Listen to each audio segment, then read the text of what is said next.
Hey guys, this is Christian here, and today I'm going to be doing my updated Oscar predictions for the month of December. Before I get into this, please like and subscribe and tell me what you think of this live stream.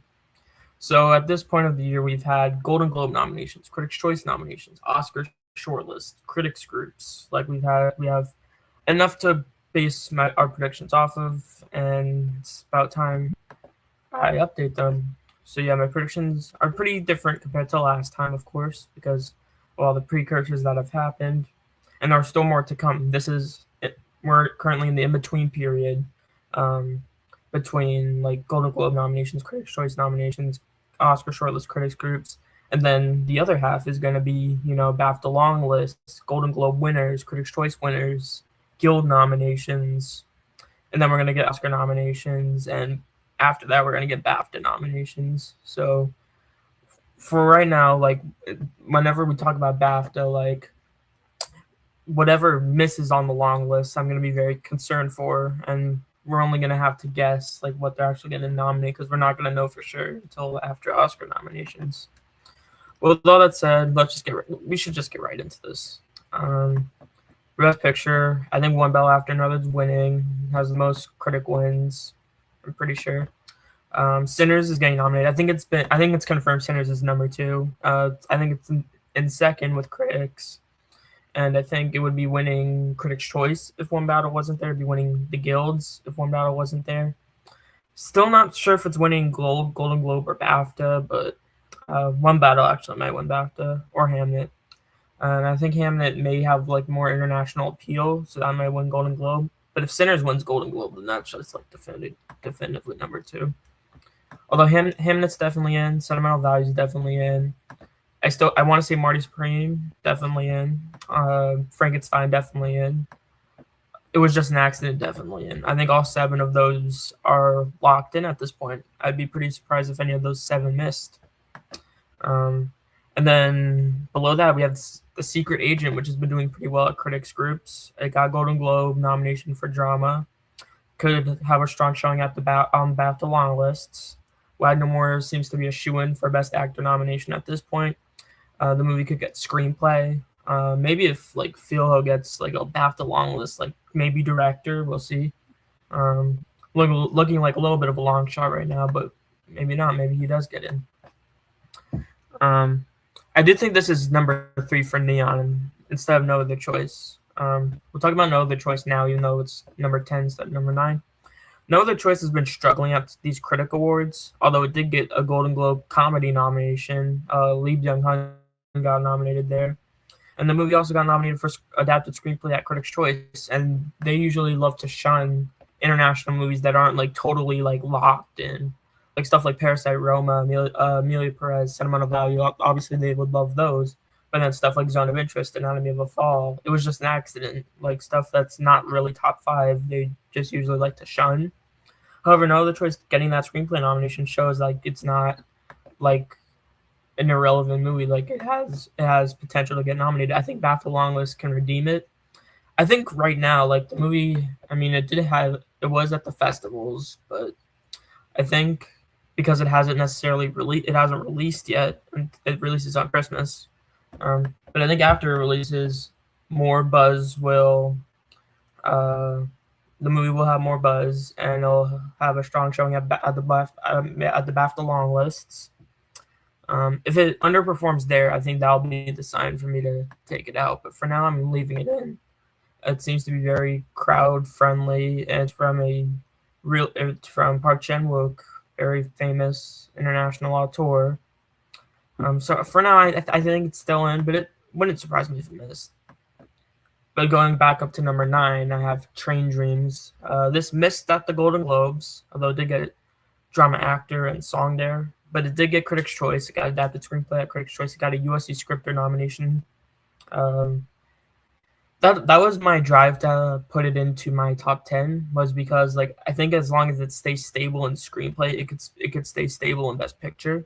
We'll see if PGA does it. PGA, I could see them going with like picks that they wouldn't usually do this year. They like Accident or No Other Choice or Train Dreams, or they could go like super normie and do like F1, Wicked for Good, Jay Kelly. Like I can see them going in either of those directions really. But for now, I have Train Dreams in just because I think like it's doing well enough in adapted screenplay that it could get Best Picture off of that. Could get cinematography, song. Not quite sure about Joel Edgerton getting Best Actor, but we'll see. Outside shots, I think Begonia is probably the closest like movie like out of the ones not in the top 10 that I could see getting in. I mean, it's been doing very well so far. It did very well at Critics' Choice. Got 3 Golden Globe nominations. I think if it got Best Picture, it would also get Best Screenplay. The reason why I don't have it in the Best Picture is because I'm not. I think the screenplay nomination is very 50-50. It could get screenplay, and if it got screenplay, I think it gets picture. I'd say the same about Train Dreams. Whichever one gets screenplay, or maybe they both get screenplay. No, the choice misses. But if like the last thought screenplays between those two movies, whichever one gets screenplay, I think is going to be in Best Picture.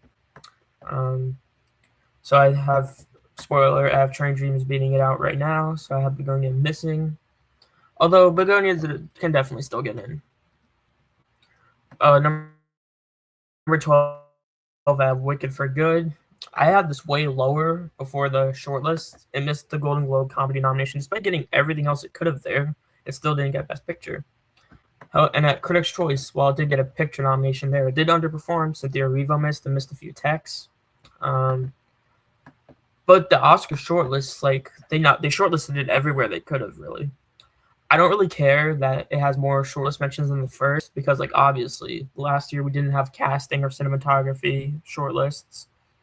And the first Wicked movie didn't have original songs. So the original one was shortlisted for score and visual effects and makeup and sound. So Wicked for Good got all those, and then the movie has 2 original songs, so it got shortlisted for both of them. And we have a cinematography long list, so now it's there. And casting's a new category, so it got casting.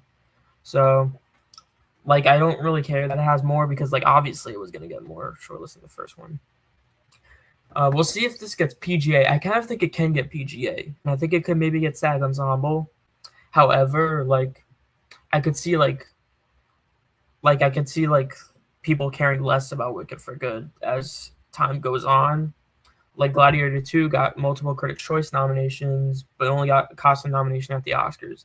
Even Dune Part 2, which got Best Picture last year, it did well earlier in the season, but then it only got 5 Oscar nominations. So, hello. It just depends on like what happens with Wicked. If it got both SAG and PGA, I wouldn't know what to do because like I'm not. Would I want to doubt that?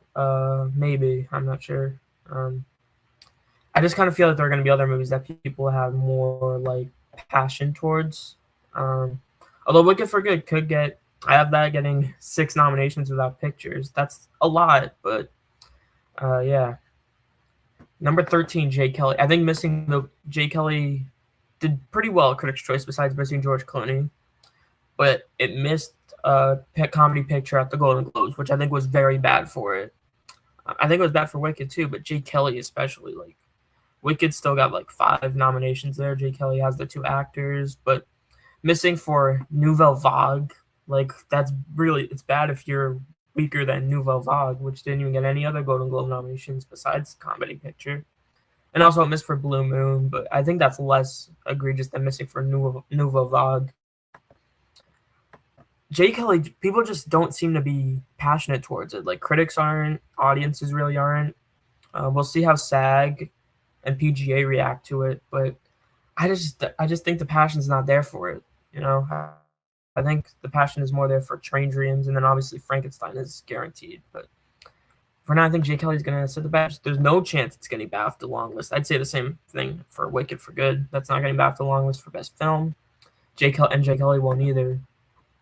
So it's like really up to the guilds to keep Jay Kelly still somewhat in the conversation. But even then, I feel like it could be like a Real Pain or The Whale, where it gets the guilds but then misses at the Oscars. So yeah, it's not a late surging movie because it's already out. So I don't think it's gonna be like Judas or Hidden Figures or anything like that. So yeah, I feel just fine leaving it out for now. Although I guess it's not impossible. It still gets redeemed by the guilds. Then I have F1. I could see this getting PGA nomination maybe. I could see that getting multiple tech nominations at the Oscars, so I think that's going to leave it somewhat in the conversation. Um, However, like it didn't get AFI top 10. Didn't I don't think it got. I don't remember if it got NBR, but it didn't get AFI. I think that's for a blockbuster. That's not good. So I think like on its best day, it just gets a couple of tech nominations. It could get a few though. I think editing's possible, despite not being Best Picture. Score. Hans Zimmer got both Golden Globe and Critics' Choice nominations, and then obviously sound and visual effects are pretty easy. But we'll get picture. We'll see. Blue Moon got Golden Globe nominated. Don't think it's impossible it gets BAFTA longlisted, but that's a question mark. Ethan Hawke seems to be in there for Best Actor. Maybe it's not dead shot for screenplay. Maybe Andrew Scott too. We'll see. For now, I think it's out, but we'll see. It did get that comedy Golden Globe picture nomination though. Avatar: Fire and Ash, I just don't think it's happening. It could make a lot of money at the box office, but the passion is just not there compared to the other two. I think the reason why is because it was less of a wait compared with between Way of Water and Fire and Ash. It was 3 years between those two. Meanwhile, it's 13 years between Avatar 1 and The Way of Water. So I like wonder if like people just aren't like excited this time because like the wait was less strong or it was like less severe or something. But like the reviews are worse. Like I think same thing with Wicked for Good. It hurts to be way worse than your predecessors. I mean, it obviously helps to be better, and like even if you have like the same the same range of reviews, I guess. But like to be like way less received, like way worse received than the predecessor is not great. Even Dune Part 2, which was way better received than Dune 1, still didn't do as well as the first movie did. So yeah, I guess they just like I guess they just like are a little biased against sequels. I think Avatar is probably maxing out at sound and visual effects. Maybe it even only gets visual effects because sound there are other options too. So I think like out of the two blockbuster sequels, Wicked just has more going for it. It has a Critics' Choice nomination. Avatar does not have Critics' Choice. Avatar only has a song and box office nomination at Golden Globe. I don't even know, like, even when talking about, like, what nominations a movie has, like, box office, does that really count? I mean, it is technically a category, but, like, it's not an Oscar category or anything. So, if we don't count that, it only has a song nomination. So, yeah. And Wicked also has more potential for more nominations than Avatar does, I'd say. So, yeah, I think Avatar's not getting in. Weapons hasn't really shown much for Best Picture. Although Amy Madigan's doing well, she'll probably get in. But then that'll probably be the movie's only nomination. Like it's not shortlisted for makeup. It is shortlisted for casting. We'll see if it gets that. But I think Weapons is not happening. Sarat, I don't really think Sarat's happening. Although I could see that getting a tech nomination or two. I think there's a weird world where it could maybe miss international, but still get a tech nomination anyway. Like a sound or a score, although it's a techno score, so we'll see about that. But I still want to say Best Picture is a long shot. I don't think it's getting screenplay or director or anything like that. Wake Up Dead Man is just dead, and then Anne Lee's obviously so dead. 1 Golden Globe nomination, 0 Oscar shortlist. I don't even think BAFTA is gonna redeem it. Like Searchlight just fumbled the movie hard, so yeah, I think it's just long dead. Wake Up Dead Man's obviously dead too. People seem to like it, but it's not getting the nominations. Didn't get a single Critics' Choice nomination or a single Golden Globe nomination. So yeah, I don't really think it's getting redeemed. Best Director. Oh, this is a fun category. We gotta talk about director. Paul Thomas Anderson's winning. I think Jafar Panahi is getting nominated. Obviously didn't get Critics' Choice, but he got Golden Globe. He's gonna get BAFTA. He's super obviously what the director's branch would go for. So I think he's obviously in. Joachim Trier is also obviously in, I think. Also, same thing. I think it's very obvious that the director's branch are going to go for the 2 can picks. I see a lot of people thinking that they're going to snub Joachim Trier, but they're not going to. He's so in. Well, I wouldn't say it's easy, but this seems to be the consensus 5. We'll see. But yeah, I think those three are super easy to have in. I think Chloe Zhao also. Despite, I don't think she's a guarantee. I don't think she's a lock, but I just don't have enough reasoning to leave her out at this point. I mean, she has Critics' Choice, Golden Globe. I think the red flag for me would be if she missed DGA, but I don't think she will because Hamlet's a top 5 movie.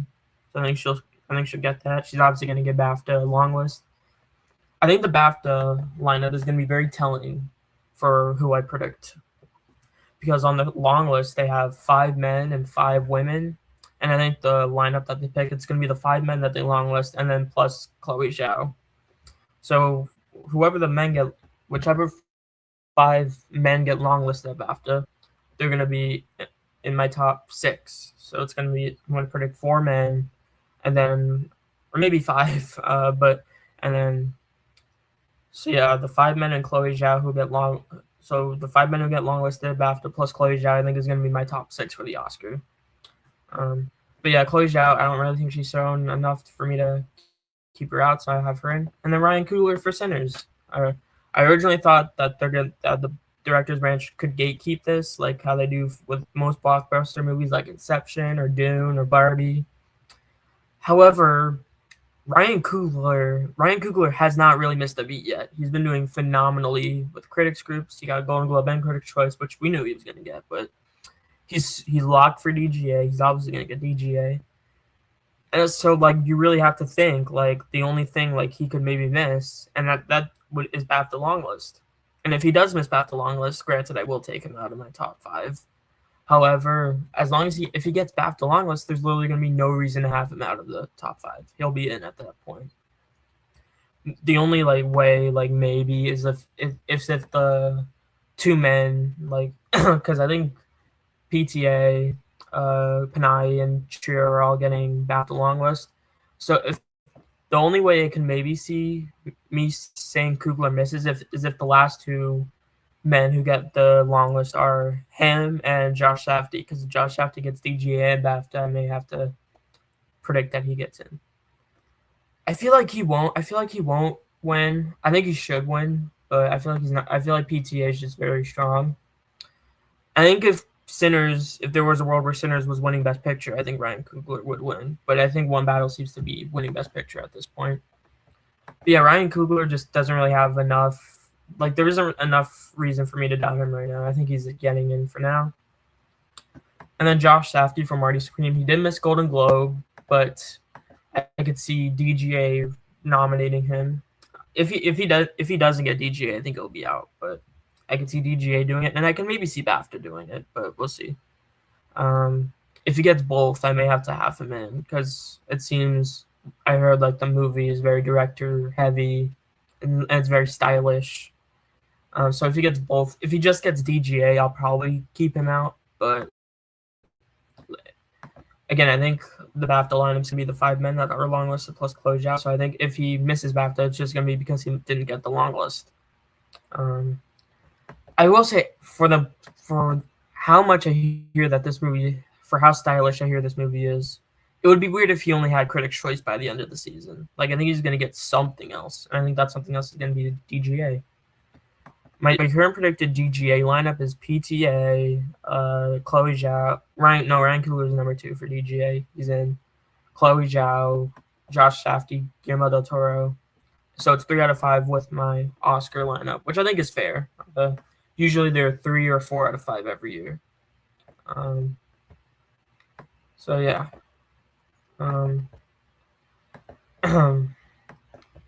So yeah, usually DGA is 3 or 4 out of 5. I wouldn't want to predict 2 out of 5 with DGA, 5 out of 5. They're usually 3 or 4 out of 5. About Guillermo del Toro for Frankenstein, he has both Critics' Choice and Golden Globe. He could get DGA. I think it feels like a very DGA type pick, and maybe he can get BAFTA long list. We'll see though. If he gets all of those, he'll have everything. So I may have to have him in at that point. After the Golden Globe nominations, I actually did have him in my top 5 until I took him out for Ryan Coogler. Because I feel I could see it being like a Mel Gibson Hacksaw Ridge or a James Mangold in the Complete Unknown type pick. And they love Guillermo del Toro. The industry loves him. Frankenstein's gonna get a ton of nominations. So like those were the reasons that I had him in. However, I feel like there's just not a reason why he'd be weaker, why he'd be stronger than Ryan Coogler. So I just have him out because of that. I have him missing BAFTA long list. But if he did get that, then if he and Coogler both make the long list, then that's gonna be tough. At that point, like I think Ryan Coogler just makes more sense. I think Trier and Panay are happening no matter what, and then obviously PTA is locked. So either I'd predict both Coogler and Del Toro to get in, and it's all male, or I'd predict Del Toro to miss for Chloe Zhao. We'll see. Park Chan-wook for no other choice. He could get BAFTA long list maybe. They did nominate. The jury nominated him for decision to leave, so that could happen. Although, like, I'm not sure if he's getting the Oscar nomination or not. We'll just have to see. I'm not sure if they're gonna do 3 international directors. I guess they could. The only way I'd predict that though is if Chira gets DGA, because if he doesn't get DGA, and I predict 3 international directors to get the Oscar nomination, I'd be going 2 out of 5 with DGA. I do think Chira is the most likely international director to get DGA. I don't think they're nominating Panay or Park Chan-wook or Kleber Mendoza Filo. I don't think they're nominating any of those. But I guess Filo, because he is an international director, the movie was a Cannes movie. I guess he's an outside shot. And number 10, Oliver Locks for Seurat, just there because it's again international, but I don't know if that's gonna happen. And no one else really seems to be that strong. They're not nominating James Cameron or John M. Chu or Mona Fastfold. So yeah, I think that's pretty much it for director. Ooh, best actress. Interesting. I think Jessie Buckley's still winning for Hamnet. Actually, you know what I should do on next best picture? I think they have like a list with people who have precursor wins and stuff. I think it's just wins, not nominations. So like I should use that to help me like determine like how well people are doing with critics. Because it would be helpful to have some research. And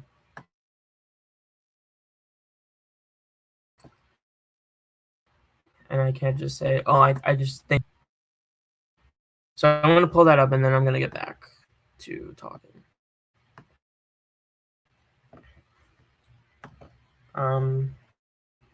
But yeah, I still have Jessie Buckley out front for Hamnet.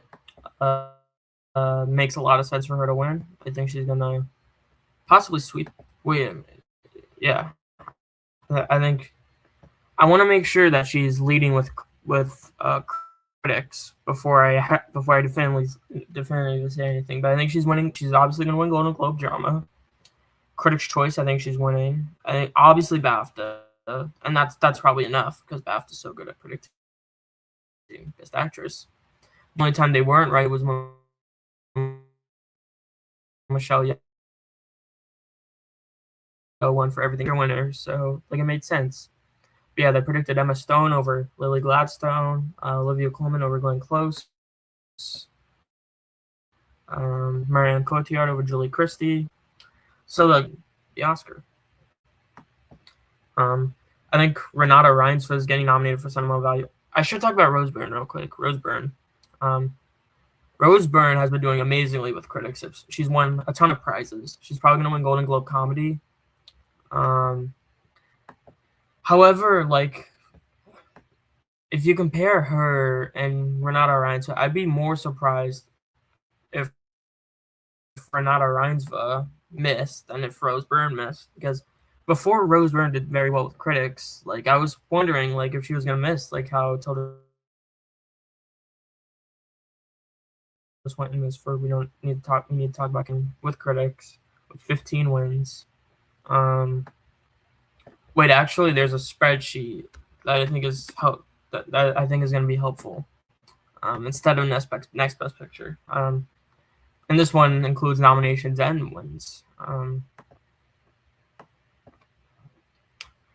So yeah, next best picture said Rose Byrne was leading with critics, but I should like mention real quick, best director Paul Thomas Anderson's the critics leader. And best picture, I assume One Battle's leading with critics. Yes. And Best Actress, Rose Byrne is leading with critics, although Jessie Buckley's number 2 in terms of nominations. But yeah, Rose Byrne's been doing well enough with the critics that I think she's happening. Although I guess I wouldn't 100% surprise me if she was like the nominee who gets everything but misses. We usually get one of those every year, although we didn't get that last year. So, and I think that's just a hard thing to predict because like if someone's nominated at every precursor, like it just makes sense to have them in. Like if you say that they're gonna get snubbed, but then they get nominated anyway, you're gonna feel like, why did I do that? But yeah, I think all 3 of those are getting nominated. I think Emma Stone hasn't shown any weakness for Begonia. I think she's getting in. She has Golden Globe and Critics' Choice. We'll see if SAG does it. I think BAFTA will nominate her. We'll see if SAG nominates her. So yeah, I think she's in. No reason to doubt her. And then the 5th slot is tough between Amanda Seyfried for Anne Lee and Chase Infinity for One Battle After Another. Seyfried has more nominations, and they both have Golden Globe and Critics' Choice. I think it just depends on whether you think the movie is going to be enough to carry someone in or if the person. Because Amanda Seyfried seems to be way stronger than Anne Lee itself, because Anne Lee's just dead everywhere else, it seems like. But she's been getting nominated. She's a previous Oscar nominee for Mank. She's probably going to get a BAFTA nomination, although she's not. I don't think she's getting SAG. So I think it's going to be one of those things where SAG says no, but then BAFTA nominates her, and then maybe she still gets Oscar anyway. I mean, we won't know if BAFTA is going to nominate her, but I think we can assume because Anne Lee's a British movie and stuff. And then you have Chase Infinity, who's a part of the Best Picture frontrunner with One Battle After Another. However, this is her first movie, and I'm not sure if they're going to snub her because of that. Although I think she should get nominated, but we'll see. She does have both Golden Globe and Critics' Choice. We'll see if SAG nominates her. We'll see if BAFTA nominates her. If SAG nominates her, I might have her in, actually, because I think maybe BAFTA does it too. I think a SAG nomination would be a big deal for her, for Chase Infinity. And it's possible because they're probably going to like One Battle After Another. So yeah. Number 7, I feel like everyone else just doesn't really have a shot, but Kate Hudson, Song Sung Blue, maybe could get SAG. She has Golden Globe, but yeah. Cynthia Erivo for Wicked for Good, just not happening. She's not doing too well with nominations. Couldn't even get Critics' Choice. She did get Golden Globe, but the categories, everyone got Golden Globe. They didn't really snub anyone too major. We'll see if SAG nominates her. I feel like they're going to snub her, but we'll see if SAG nominates Erivo. But I feel like the Oscars will just snub her. Even if the movie gets nominated for Best Picture, she'll be out. I thought she was great in the movie, but I mean, I don't think it'd be a huge deal if she missed. All these other performances seem to be extremely worthy, especially all those in the top 6.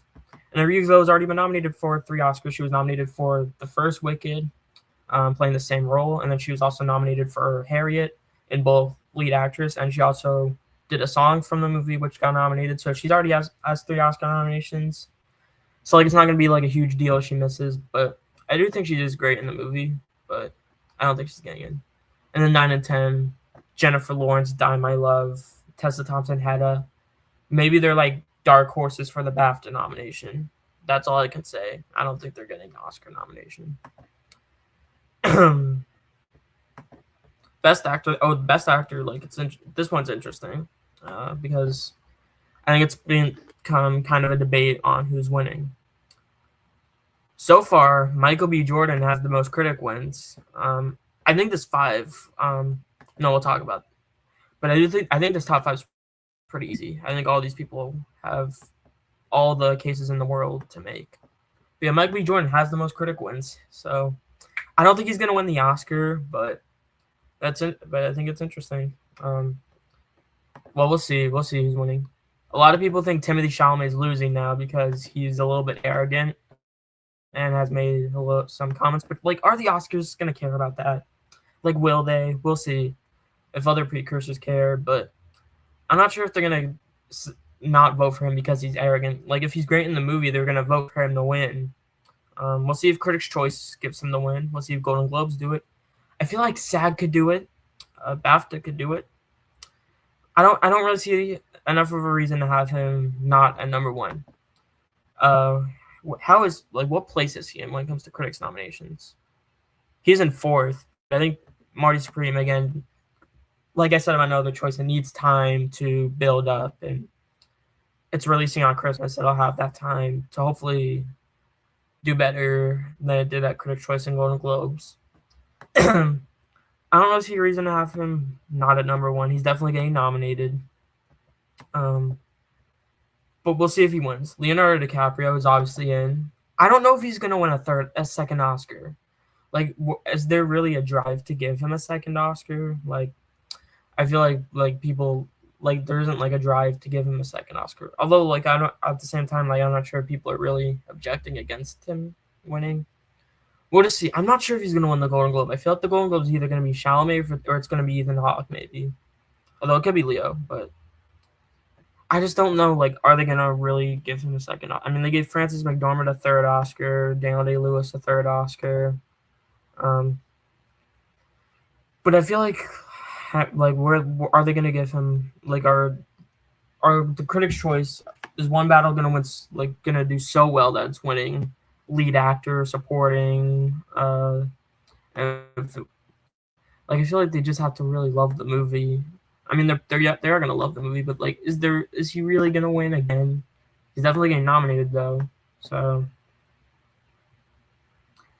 And I don't really I just don't have a reason to think that he's gonna win his second Oscar over Chalamet, Ethan Hawke, Wagner Moura. I kind of feel like Ethan Hawke could win Comedy Golden Globe, especially because Blue Moon has that picture nomination. He's currently in third place with wins, with critics, and he has Critics' Choice and Golden Globe. I think he's getting SAG and BAFTA. I think he's gonna have everything. So yeah, I think he's in. The only thing is he may be the only nomination for the movie, which doesn't matter. I think he could he'll be fine anyway. Although maybe even Blue Moon could get like a screenplay or supporting actor or something. But I think being the lone nomination, it's fine. Coleman Domingo got in for Rustin, Paul Mescal for After Sun. It's fine. This is also technically a biopic. He's playing a real person in this movie, and people say he's great. Wagner Moore is totally getting in for The Secret Agent. I think he's going to win the the drama Golden Globe. He has a Critics' Choice nomination. He's going to get BAFTA. Probably not getting SAG, but who cares? I think he is less like Fernanda Torres, and he's more in the line of like Sandra Hüller. Although she didn't win the Golden Globe, I think he will. So I think he's like Torres in that department. Although Torres didn't make the BAFTA long list, she didn't get Critics' Choice. Meanwhile, Sandra Hüller did get Critics' Choice, and she got BAFTA nominated. I mean, those are totally happening with Wagner Moura. He's locked. And then Michael B. Jordan, he's literally leading. Michael B. Jordan is literally leading with critics groups. He has the most wins and the most nominations so far. So Michael B. Jordan, I remember saying I think I could see them snubbing him. But unless BAFTA snubs him, which we're not gonna know, he again like Ryan Coogler and director, he has not missed a beat. So I don't have good enough reason to leave him out. I think he's totally getting nominated at this stage, and it's gonna be great to finally see Michael B. Jordan get an Oscar nomination. I think Joel Edgerton's definitely number 6 for Train Dreams. This is the Critics' Choice 6. He got Critics' Choice and Golden Globe. We'll see if he gets BAFTA. I feel like SAG probably doesn't nominate him, but we'll just have to see. I do have Train Dreams getting Best Picture, so maybe he can come along, but I can also see him not coming along. Michael B. Jordan just seems to be ahead when it comes to the two of them. Oh, interestingly, this is also top 6 with critics. I think that's definitively the top 6 for the Oscars. George Clooney for Jay Kelly did not get Critics' Choice. I think that was bad to miss that. We'll see if he gets SAG. He does have Golden Globe, but he's obviously not going to get BAFTA. I think he's out. Lee Byung-hun, No Other Choice. Everyone has Golden Globe, so he has Golden Globe. We'll see if BAFTA nominates him or not. I don't think they have to, but we'll see if they can. We'll see if they do. I don't think he's getting nominated though. I really think it's just these 6 that have any shot whatsoever. Jesse Plemons for Begonia, not happening. Dwayne Johnson, Smashing Machine, not happening. I think this is a pretty good 5 to have, and then Joel Edgerton's very clearly number 6, and then everyone else just has no shot probably.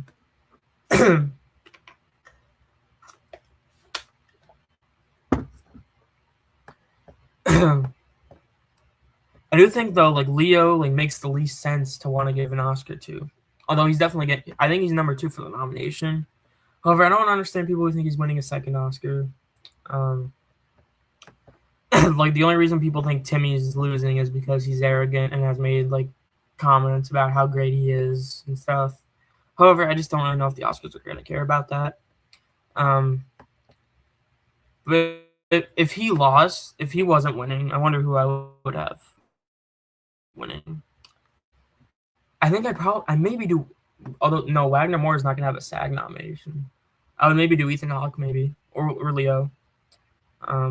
But I feel like Chalamet's still gonna win SAG, and I feel like he's gonna do just fine.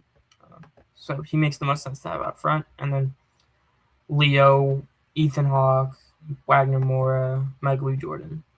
I don't think Michael B. Jordan's gonna win. I don't know if his critics' domination is gonna translate to winning the Oscar. I don't even think he's gonna win the Golden Globe over Wagner Moura. Next, we could do supporting actress. Another fun category. All the acting categories are fun this year, although supporting actress especially is very fun. Our critics' leader is Amy Madigan. What's 57?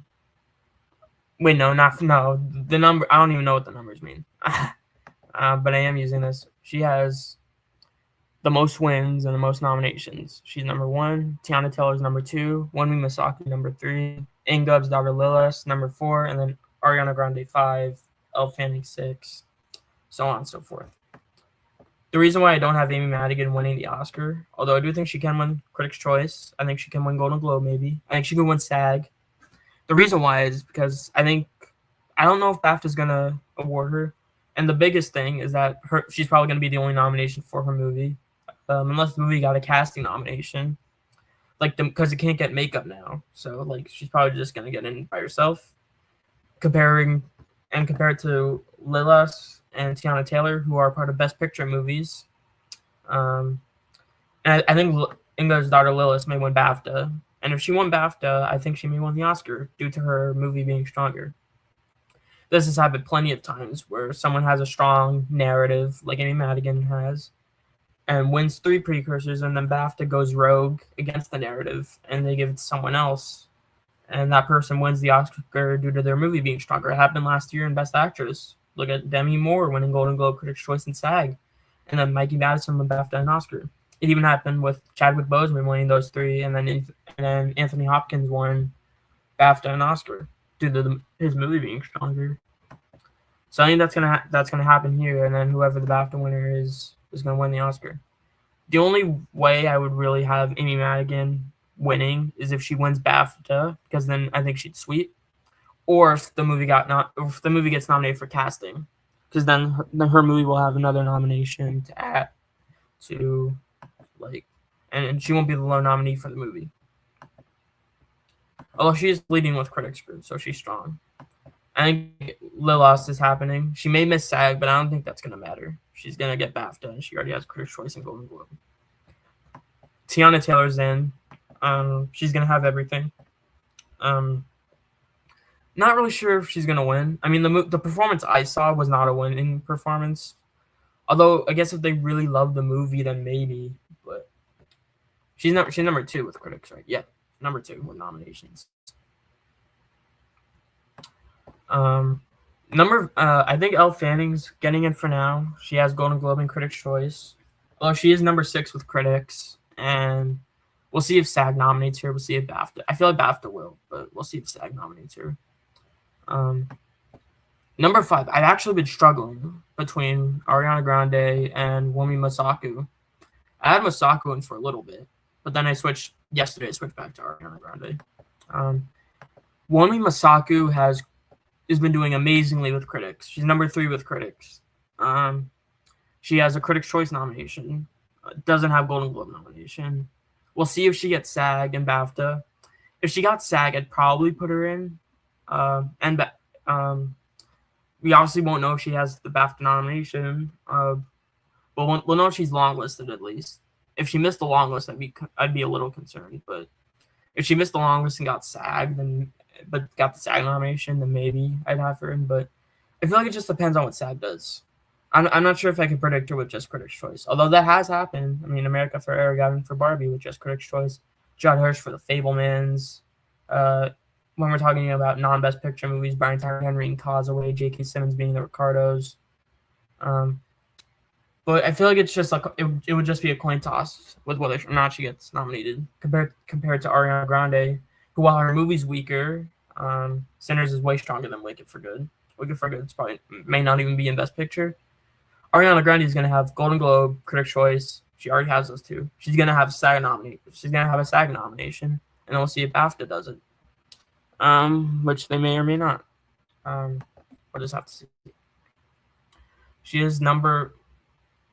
Wait, she is number 5 with critics. So we'll just have to see, like, whether or not she goes down with the ship or if she can stay of it. I do have Wicked get it. Like, I think it would make sense if she missed due to the movie being a little weaker, but I also have the movie getting like 5 below the line nominations, so I'm not like predicting it to be like Gladiator 2 level failure, you know. So I feel like, I mean, her performance has been widely praised. She's amazing in the movie.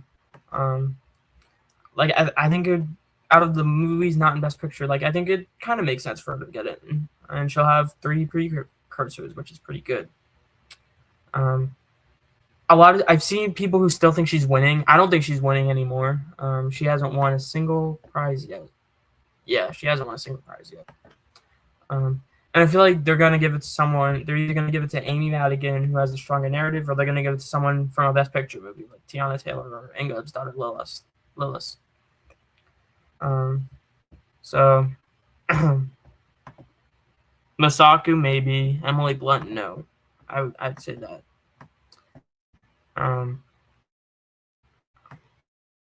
Yeah, we should just talk about Emily Blunt right now before we talk about the Marty Scream actresses. Emily Blunt got a Golden Globe nomination, and I honestly think she's getting SAG because SAG loves her. But that could easily be it. Like, I don't think she has to get in. I mean, Annette Bening got that combo, got the Oscar nomination, but then look at Pamela Anderson. She got that combo and missed in favor of people who are in stronger movies. I feel like that's gonna happen with Emily. Both of those were in Best Actress, but this is supporting actress. I feel like Emily Blunt's just gonna be one of those people who gets a couple things but then misses. This has actually happened with other people where they get those 2 and then miss. Jared Leto in The Little Things, Ben Affleck Tender Bar in that movie. Yeah, those are 2 examples I could think of. It feels like one of those things to me. I'd say. Does she have anything else? Besides Golden Globe? She has 1 other Critics nomination, and then she has a Golden Globe nomination. Yeah, I don't think she's in. Emily Watson for Hamnet. I hear her role is like small. I hear she's in like only 1 or 2 scenes. However, we'll see if BAFTA nominates her. We'll see. Not sure. I feel like. Oh, we gotta talk about the Marty Scream actresses. We almost skipped over them. Odessa Zion and Gwyneth Paltrow. Odessa Zion is number 7 with critics. Gwyneth Paltrow is number 11. I do think Paltrow would make sense to get in because of her being a big name. However, Zion's been doing way better with critics, and her role is more prominent in the movie. I really don't know who the supporting nominee would be for the movie. Like, I'm generally have no clue. Because Paltrow has her, like, she's a big name, but as Zion has the bigger role. None of them got Critics' Choice. None of them got Golden Globe. We'll see if one of them shows up at SAG or BAFTA. Although we're not going to know BAFTA, so like we're really going to have to see. If none of them get SAG, I'm just not going to have any of them in. I could easily see it because this is a movie that's so like dominated by its that seems to be so dominated by its lead performance from Timothée Chalamet. I could easily see him being the only acting nomination for the movie, and they may not feel the need to nominate any supporting performances. But we'll see if they end up getting redeemed and get nominated still. I'm curious of what if Wunmi Masako gets SAG, and say Elle Fanning misses. Could the lineup be Ariana Grande and Wunmi Masako, and then they snub Elle Fanning? We'll see, because I think Elle Fanning is probably going to be fine at BAFTA. But yeah, I'm just going to go with this 5 for now. And then if Wunmi Masako gets SAG, then I'll have to think. But for now, she just has Critics' Choice and a ton of Critics nominations. So we'll see. It's hard. Because we have. Is it like, do you focus more on the Critics nominations, or do you focus more on Golden Globe Critics' Choice, or in the Oscar shortlists? Because those are important. We don't have like the mega important ones yet, like the guilds, and we're not gonna have BAFTA until after nominations. So like, it's just kind of like, do you think Critics nominations are more important, or Golden Globe Critics' Choice? Because I feel like Golden Globe Critics' Choice, having both of those is pretty good at this stage. But like, if you have both of those and you don't do well at the guilds or BAFTAs, like you're not going to get nominated. Now I think we can move on to supporting actor.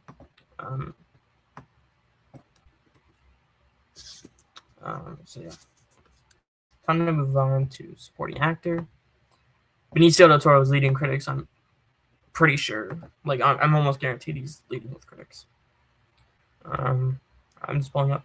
Yes, he is way out front with Critics, actually. With nominations, number 2 is Sean Penn, number 3 Stellan Skarsgård, 4 Jacob Elordi, 5 Delroy Lindo. Interestingly, Paul Mescal is number 6, but it doesn't matter. And I don't know who's winning. I don't know. I moved Benicio del Toro to number 1 because I think he can have the advantage. I think he can win SAG and he can win Critics' Choice. That's what I think. And maybe Golden Globe too. I think Stellan Skarsgård is probably going to win the BAFTA, and maybe Golden Globe could be any of the 3. I think Golden Globe could be Del Toro, Skarsgård, or Sean Penn. I think Critics' Choice and SAG are going to be between Del Toro and Penn, and then BAFTA I think is going to be Stellan Skarsgård. But I moved Del Toro to number 1 because I think he could win SAG and Critics' Choice. Although Sean Penn, I think he can win. He definitely does more than Benicio del Toro. Very juicy villain performance. We had 3 of those win in a row. We had Javier Bardem, No Country for Old Men, Heath Ledger in The Dark Knight, Christoph Waltz for Inglourious Bastards. I don't think people are gonna not award him because he's playing a villain, because the Oscars have awarded villains before, and they nominate villain performances just fine. Although like maybe like people have made the comparison that Benicio del Toro doing so well and winning could be like how Christoph Waltz won for Django Unchained over Leonardo DiCaprio, who wasn't even nominated for Django Unchained. Leonardo DiCaprio was like the big villain performance, and then you had Christoph Waltz, who was the likable character, who won, and Benicio del Toro kind of fits that. But I don't know if it's the same thing. I don't know. Anyway, those 3 are getting it. Paul Mescal, I think, is still getting in for Hamnet, although he is number 6 with Critics. I don't care, though. We'll see if SAG nominates him. I don't think it's a SAG snub is impossible if they want to nominate Stellan Skarsgård, Jacob Elordi, and Adam Sandler.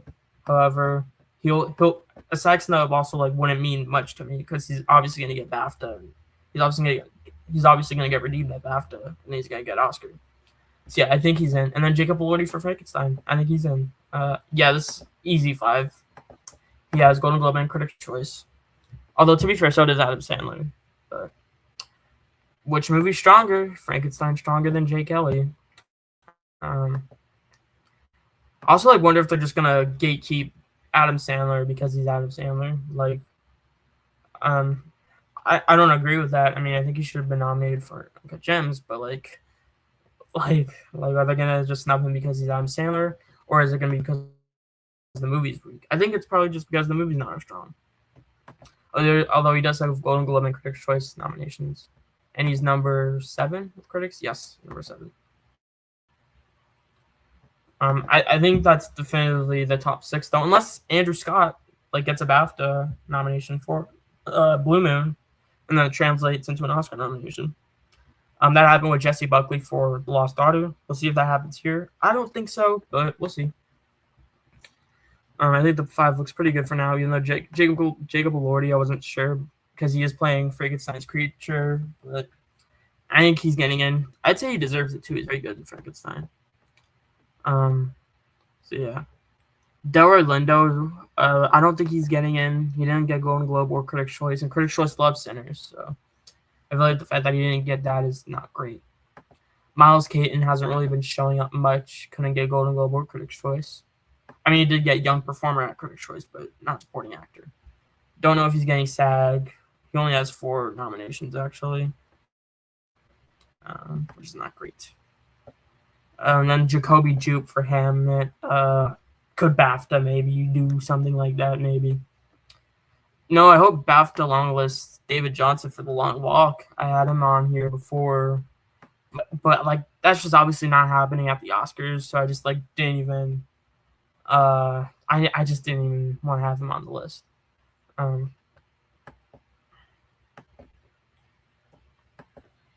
We'll get to song when we get to that, but I think he only gets in if it's if Last Time I Seen the Sun gets nominated, because he's not a part of the songwriting team for I Lied to You. But we'll get to song when we get to song. But yeah, that's Supporting Actor. I think this one has a pretty good top 5. Pretty good, right? Yeah.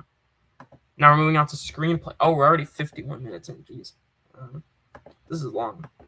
Okay, Original Screenplay. What's leading? I'm going to see what's leading with critics. I'm going to guess it's Sinners, but yes, Sinners is actually way out front in terms of nominations and wins. Will it win the Oscar? We'll see. I think it can win the Oscar. It's a very original movie, super original, and it's winning Critics' Choice and likely WGA. The only thing, though, is I think it was just an accident. Can pull an Anatomy of a Fall, maybe. Maybe that can win Golden Globe and BAFTA. If it was just an accident, loses Golden Globe, I'll say Sinners is number 1. But for now, I'm just going to go out on a limb and say Accident's going to win Screenplay and beat Sinners at the BAFTAs and the Golden Globes. However, obviously, because, like, if it lost the Golden Globe to anything else, like, I'd say Sinners is winning. But, like, Sinners doesn't really have much competition at Critics' Choice and WGA, because Critics' Choice didn't nominate Accident, and WGA obviously won't nominate Accident either. So I think WGA nominations are after Oscars, actually. Nominations. Yeah, I think it's an easy 5. We'll get to the other ones. I do think it's between those two, though. I don't really think Sentimental Value is winning, although that's definitely getting nominated. Marty Supreme definitely getting nominated. Easy. This is actually top 4 with critics as well. Number 5 with critics is Sorry Baby, but I just don't really see that getting an Oscar nomination. I think number 5 is just, it's The Secret Agent. If that's getting Best Picture, it's getting Screenplay. There's no reason to doubt it. There's an open slot here. It's not like the category's so crowded that they don't even have room for it, because they do have room for it. The only international nominee in recent memory to not get a Screenplay nomination was I'm Still Here, and that surged very late. Zone of Interest got Screenplay. Took out Killers of the Flower Moon. Martin Scorsese took out the Killers. Anatomy of a Fall won Screenplay. Obviously, Amelia Perez got Screenplay. Parasite won. Roma got nominated. All Quiet got nominated, despite it being a war movie. So yeah, I think Secret Agent just makes so much sense for Screenplay. I think it's getting in. I think it's going to get BAFTA an Oscar.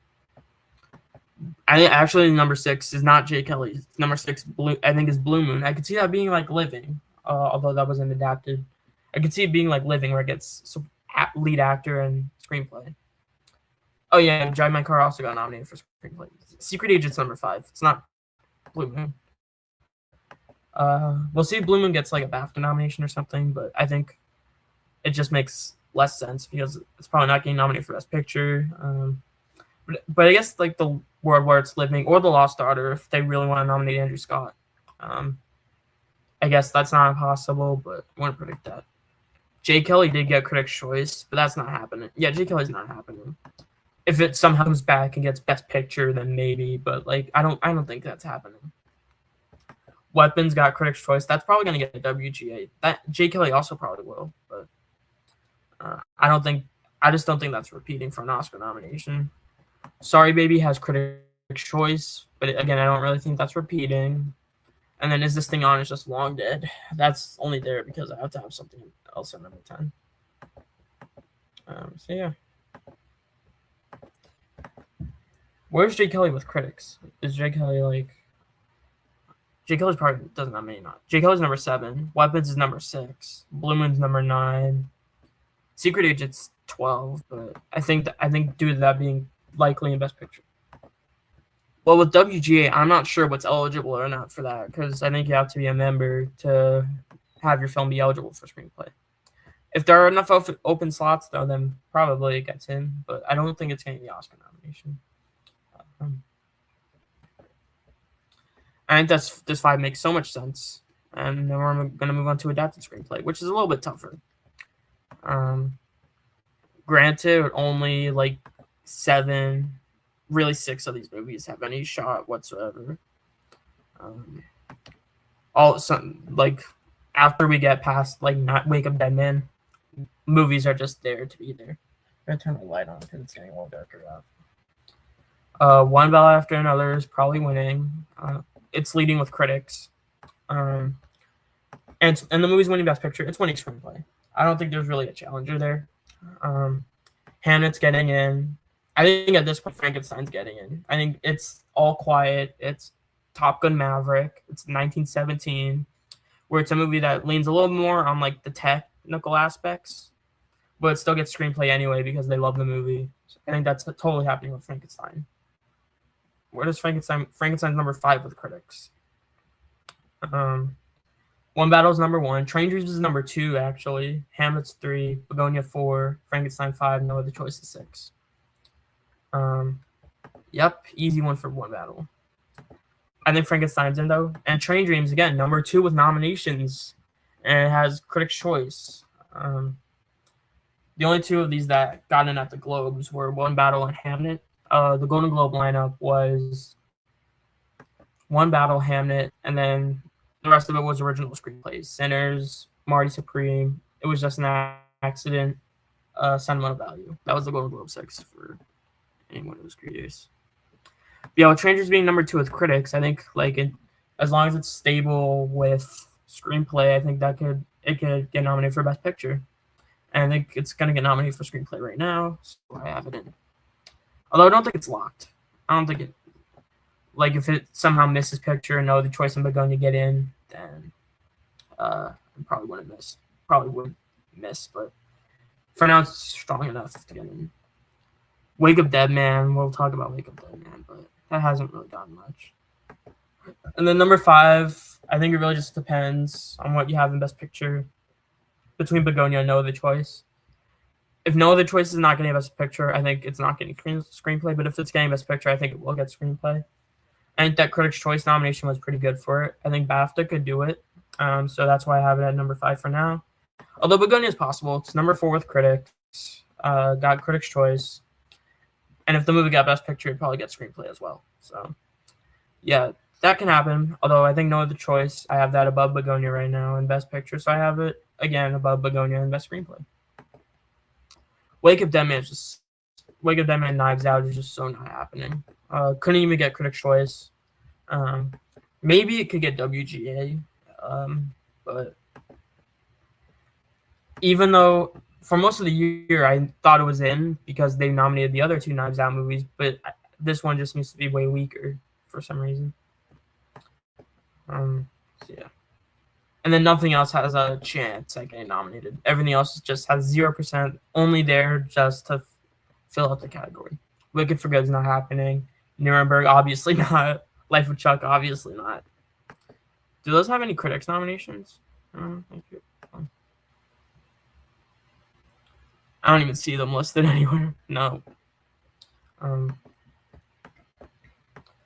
This critics tally is actually from one of my Discord buddies. And we have like the same like chat from Letterboxd. So he made this tally, and I'm just gonna use it because it seems to be pretty up to date. Do the do these like include text? Yes, they do. Good. Okay. Now we're moving. This is it for above the line categories. Almost an hour into this live stream. That's it for above the line. Now we're moving on to below the line. And this is where we're going to start getting into categories with shortlists. So we know all the options at this point. I don't know if there's a separate like thing for ensemble. It says ensemble. Wait, no, there is one for casting. So yeah, I think one battle after another probably gonna win. I don't think it's guaranteed, but I have that winning another. I think that's probably gonna win SAG ensemble.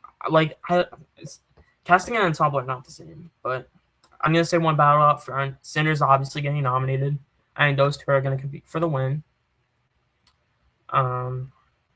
I think Marty Supreme's getting nominated. They cast Gwyneth Paltrow, Kevin O'Leary, aka Mr. Wonderful from Shark Tank, Tyler the Creator, Fran Drescher, aka the nanny, and the former SAG president.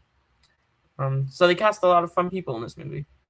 I think Hamlet's getting in due to it being Hamlet, and then I think Sentimental Value's getting in because they have 4 powerhouse performances in it, from what I've heard. And I don't really doubt that the performances are probably great in the movie.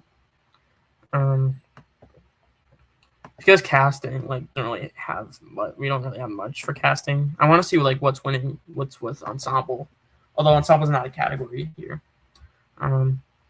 Outside, we just have the rest of the shortlist: Frankenstein, Wicked for Good, Weapons, Secret Agent, Surratt.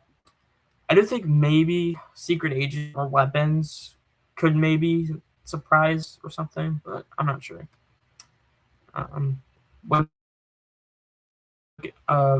Due to them not being a best picture, like I don't think Wicked's getting in. For ensemble, yeah, that this 5 makes the most sense to me. I'm not really gonna bet against this 5. For ensemble, Sinners is actually leading, and then number 2 is One Battle After Another. Number 3, Wake Up Dead Man. 4, Marty Supreme. 5, Sentimental Value. So yeah, Jay Kelly may get SAG nomination for ensemble, but obviously can't get a casting nomination here. Obviously neither can Wake Up Dead Man or anything like that. So yeah, I'm just gonna say this 5 makes the most sense. Now on an international feature, another shortlist category that we have here. I'm gonna take a guess and say it was just an accident. It's leading with critics. Yes, it is actually. It's number 1 with critics with nominations and wins, I think. Yep. Number 2 is The Secret Agent. Number 3, Sentimental Value. 4, No Other Choice. 5, Surratt. That's what this chart says. I think it was just an accident. They're gonna want to give Jafar Panahi the awards, so I just have that winning for now. I don't think it has to win. Sentimental Value is probably the strongest contender here. However, we saw I'm Still Here beat Amelia Perez last year. I really don't think, although I do say that, I don't think this is the same scenario at all. Amelia Perez lost because the movie lost buzz. And as it lost buzz, I'm Still Here gained it. Amelia Perez obviously was way more of a contender, got double-digit nominations, won Golden Globe, Critics' Choice, and BAFTA for international feature. However, the movie lost buzz due to all the controversies, and I'm Still Here gained all the buzz and it won. I genuinely think it was just an accident. It can steal Sentimental Values awards at precursors. And I think it was just an accident. It can win the Golden Globe. It could win BAFTA. If it won BAFTA, it'd be over, I think, because BAFTA doing that would just mean that it's winning, I think. And Critics' Choice, Critics' Choice actually didn't nominate Sentimental Value because I think it's too much of it was in English. Although we'll see if that wins or if No Other Choice wins. But I think maybe they just give it to Accident. Although that didn't get any other nominations. Meanwhile, No Other Choice has screenplay. I think they're just gonna give it to. It was just an accident, though, and it may sweep international feature. May. Let's see. Sentimental Value is the strongest contender here, but I feel like people are gonna be excited to give Panahi an award, and they're gonna want to see him give a speech. I actually think he's getting, based on my predictions, I have him getting 2 speeches for a screenplay and international feature. Although screenplay can easily be sinners, but I think international feature is a little more is definitely way more locked up for accident than screenplay is. Screenplay is not locked up at all. International feature, I'd still say, is not locked up, but I think accident has the edge right now. The Secret Agent's getting in. I'd be surprised if that missed. And I have it in Best Picture. No other choice. I have that in Best Picture, so I have to have it in international feature. I think it'd be crazy if Secret Agent and No Other Choice got picture but not international feature. I think they're gonna get in. Although if they're not in Best Picture, I do think No Other Choice or one of them be vulnerable. I think out of the two, I'd be more surprised if Secret Agent missed than if No Other Choice missed. That's what I think. And number 5, Surat. Surat's been doing very well. Could get maybe an additional nomination for sound or score or something. Yes, the neon category. All 5 of my predicted nominees are neon. We'll see if that actually happens or not. I don't think it has to. Like, again, I could see Surat maybe getting a tech nomination anyway without international feature in favor of them nominating something else. But this 5, like, all of them have been doing quite well in this category, so I'm just not doubting any of them. However, this category always loves to throw a curveball. They always do. They always like to throw like some sort of curveball. There'll be a movie that we think is in danger, but it still gets in. There'll be a movie that we think is so in, but it gets snubbed and stuff. Well, what are some of the outside shots? Left-Handed Girl. I think Sean Baker's involved with that one. I think he like wrote or produced it or something. And he just won 4 Oscars, so like I wonder if they're gonna pay attention to that or not. The Voice of Hunter's Job got a Golden Globe nomination. Left-Handed Girl got Critics' Choice. So did Belen. That also got Critics' Choice. Hunter's Job got Golden Globe. Sound of Falling, Outside Shot. Belen, Outside Shot. Sound of Falling. President's Cake is Sony Classics, I believe. So yeah, I wouldn't be surprised if one of those took out something here, or maybe 2 movies here, but there's just one where I don't want to deny that top 5 because all of them are doing pretty well for themselves right now. Is there? Now we're on documentary feature. I want to see if there's a tally for this category or if there isn't. I don't see anything here, so guess I'm just gonna have to like. I'm just gonna have to like not use the critics nominations. So yeah. Perfect Neighbor. The Perfect Neighbor I have out front. This is a Netflix one about a found footage like murder that happened. This won the Critics' Choice Documentary Award, which is not a great award to win. Only 2 movies have won an Oscar while still winning that award. Summer of Soul in 2021 and OJ Made in America in 2020 and 2016. And that was like a mini series. So yeah. However, like it's backwards to think that winning precursors is a bad thing. And also, Perfect Neighbor has not missed a beat. I'm pretty sure it has the important precursors that you need to get nominated. So I think that's probably gonna win for now. If it gets nominated, it's gonna win. It's gonna win. 2,000 Meters to Angelica. This is from the same people who made 20 Days of Mario Ball, which won. Don't really have a reason to doubt that. Mr. Nobody Against Putin, probably gonna get in. It's about Putin. The Alabama Solution seems to be another buzzed about documentary. Have that getting in. And number 5, I have Cover Up. This is from the directors Laura Poitras, who did All the Beauty and the Bloodshed and Citizen 4. So yeah. Not a locked up 5 at all, but that's the 5 I have. Some of the big like snubs from the shortlist were Put Your Soul on Your Hand and Walk. That wasn't there. The Tale of Cillian wasn't there. That's from the people who made Honeyland, but didn't make the shortlist, so can't get nominated. My Undesirable Friends Part 1 last aired in Moscow is from. Wait, no, actually, I don't know what it's from. but it's a 5-hour documentary, and it's been doing pretty well. I wonder if like it's too long and they're just gonna snub it because it's 5 hours long or something. We'll see. Apocalypse on the tropics is possible. Cutting through rocks possible. Yeah, I'd say Seeds maybe, and then Come See Me in the Good Light. Yeah, maybe. I think that could get a song nomination. Although I don't think it would need a nomination here to get a song nomination. Best animated feature. This one does have a tally, so I'm definitely gonna. Oh, so this one does have a tally. I'm guessing K-pop's way out front. Yeah, with nominations and wins, I'd say yeah, it's out front. I think it's winning. It's winning song. And it can win song and animated feature. I don't think we're gonna have an indie movie come up and lose and steal its thunder. Although K-pop is not eligible for BAFTA, so maybe an indie movie can win there. We'll see what the Golden Globes do. If the Golden Globes go with like an indie movie, or if they go with like Zootopia 2 or something. I don't think Zootopia 2 is winning though, although it's definitely getting nominated.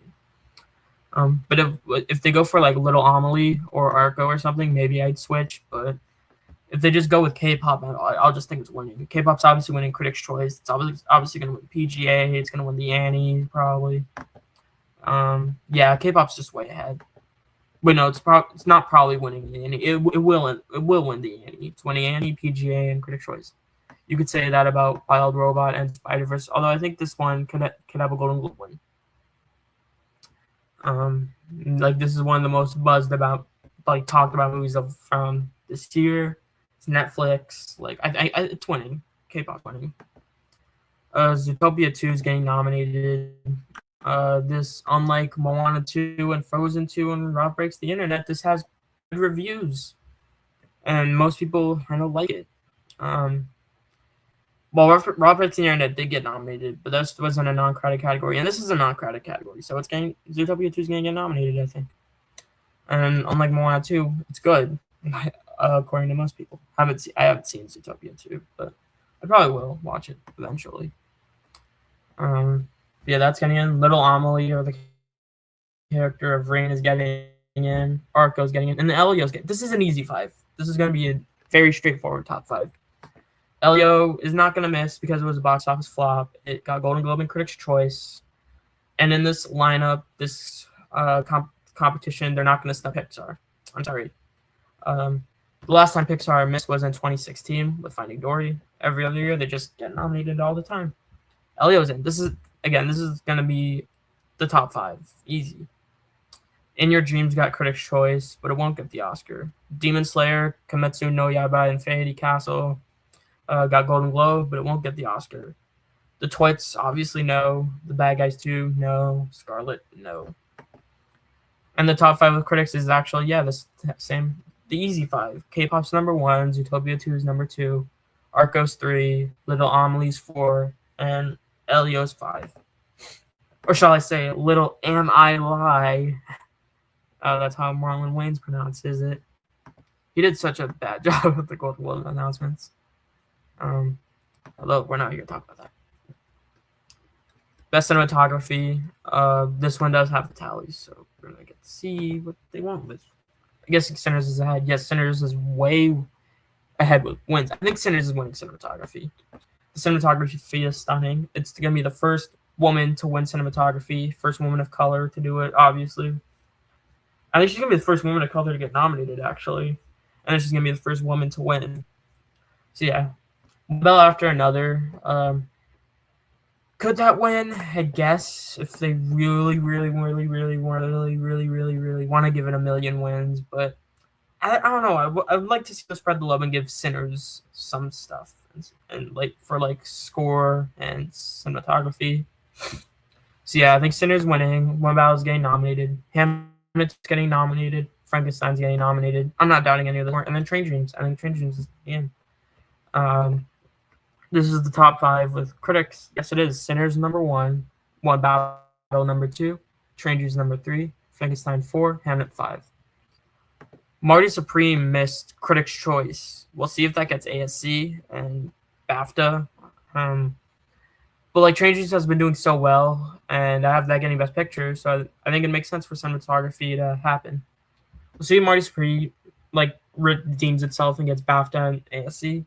I hope ASC does not do 7 nominees again like they did last year. I hope they do 5, so we'll have a clear idea of what's in and what's out. Yeah, Marty Scream is Darius Kanji, who got in for Bardo, and I think he got in for another movie that I'm not 100% sure. I don't remember what it was, but he did. His most recent nomination was for Bardo, and the movie is the Best Picture. Although my entire top 5 is the Best Picture. One thing I wouldn't be surprised about is if Nouvelle Vague was like the crazy ASC nominee that gets the Oscar nomination. It is in black and white, and it's Netflix. Although the cinematographer is not really known, so yeah, leave it out for now.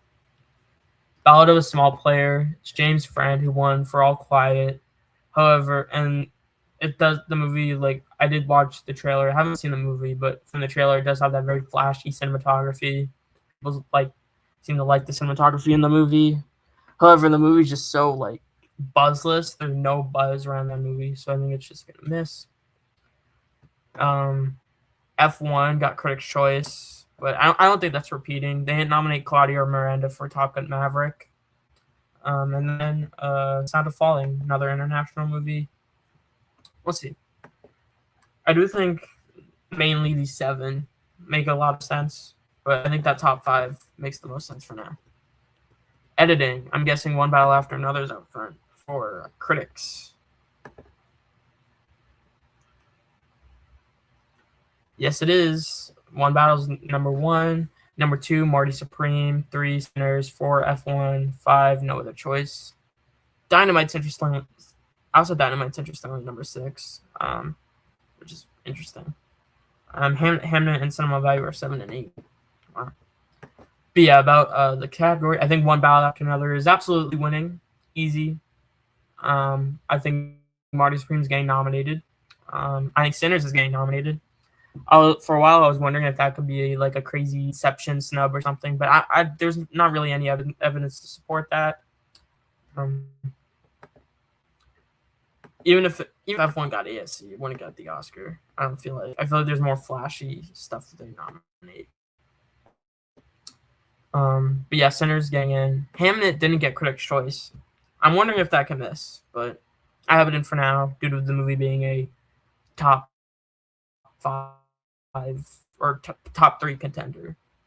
And number 5, I have F1. I was wondering if I should do this or not because I don't have the movie in for Best Picture, and usually they're 5 out of 5 with Best Picture. However, sometimes they'll go back to nominate stuff not at Best Picture. Tick Tick Boom, I, Tonya, Baby Driver, Star Wars, Force Awakens. And I kind of feel like F1 fits the bill a little bit for one of those type of nominees. It has race cars, the editing's flashy. So yeah, it's like very very heavy with the editing, and has racing cars. I think it's gonna get the Eddie nomination and BAFTA. BAFTAs love their car movies. So yeah, I think it fits the bill, and it's number 4 with critics, and it has Critics' Choice. The Critics' Choice lineup was interesting because they nominated The Perfect Neighbor documentary, and they nominated House of Dynamite. House of Dynamite just seems so dead to me that I don't think that's gonna get the Oscar nomination at all. But so I don't even have it on my list for that reason. But yeah, I think F1, despite that not being a Best Picture, I do think it kind of fits the bill for like a movie that could get in without picture. Number 6, Sentimental Value. I haven't seen the movie, so I can't say whether or not the editing is like super flashy or not. Although it seems to be like a kind of like a low-key family like centered movie. Like it's not like a big blockbuster with like a ton of cuts or anything. I feel like you get in off of the movie being a big contender. No Other Choice. I actually think No Other Choice could get in if it does really well and if it is a locked-in Best Picture movie. However, it's not locked in for now, so I'm going to say it misses editing. However, it wouldn't surprise me at all if it got in. Yeah, No Other Choice is possible, but it is number 5 with critics. Although, Yeah, although again, it only has 5 nominations with critics, so yeah, and it doesn't have like Critics' Choice. Well, Critics' Choice wouldn't have done that anyway, but I feel like they're gonna snub it, but they could nominate it, I guess. Frankenstein, I guess if they really love Frankenstein, they could nominate it, but I don't think so. It was just an accident. It's just there to be there. Wicked for Good, just there to be there. I wonder if I should have Dynamite on here, but I just feel like even though that has some stuff that has Critics' Choice, like that movie's just nowhere near Best Picture, so like I'm just not even gonna consider it. Um, Production. I think that's pretty much all I'd say about editing. Production design. I don't think it has any tallies. So yeah, I'm just gonna have to talk about the only other category that has a tally is score. So until we get there, we just have to use my own research. So yeah, best production design time. Frankenstein's winning. Sinner's getting nominated. Hamlet's getting nominated. I feel like they're gonna nominate Marty Supreme. That got Critics' Choice. And then number 5, I have Wicked for Good. I originally thought they were gonna snub that. Kind of like how they snubbed Gladiator 2 and Black Panther: Wakanda Forever. However, the other options are just not as convincing. So I have Wicked in because of that. And they do have some new sets. They have Glinda's like apartment thing. They have Elphabet's tree house like retreat. They have the castle, Kiamako Castle. No Good Deed, that was all green screen though. But I think in For Good and the like room where like with the closet door, like I think all that was real. And it looks very and the production design in these movies is fantastic. And the first movie won. And due to there not being a better option in my opinion, I'm gonna say it gets in. Avatar Fire and Ash, I just don't really see why they would do it without Best Picture. But yeah. One battle after another is contemporary. I do think like if they like really love the movie, like that could be like a coattail, but I don't think so. Fantastic Four First Steps got Critics' Choice. That was actually a cool nomination. I liked all the stuff they had to do with the Baxter Building. I thought all the world building in it was very cool. However, the movie's not getting visual effects. It's like not anywhere near Best Picture. That'd be kind of. I think it'd be a little off for them to nominate that for production design. Secret Agent. That is a period movie, but it hasn't really shown up anywhere yet. I haven't really seen it show up anywhere. And then Testament of Family is just dead. No, I feel like Wicked's more likely than Fantastic Four because Wicked's closer to Best Picture. Although Wicked, like, while they do have like some of those sets, like most of it's pretty similar. Like, yeah, you have the Great Emerald City and Munchkinland sets still.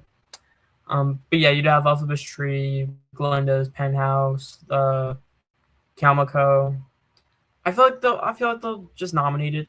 I don't think it's required. It's nominated. That's pretty much what I have to say about production design. Costume design, Frankenstein's winning, Hamlet's getting nominated, Wicked for Good's getting nominated here. This is one of the categories where Wicked is definitely showing up. His Sinners is getting nominated. Those 4 are very easy. And then the fifth slot's a little tough but I have Hedda because Hedda got Critics' Choice and Costumes Guild. We'll see if it gets BAFTA. Who's the costume designer for Hedda? I'm not totally sure who it is.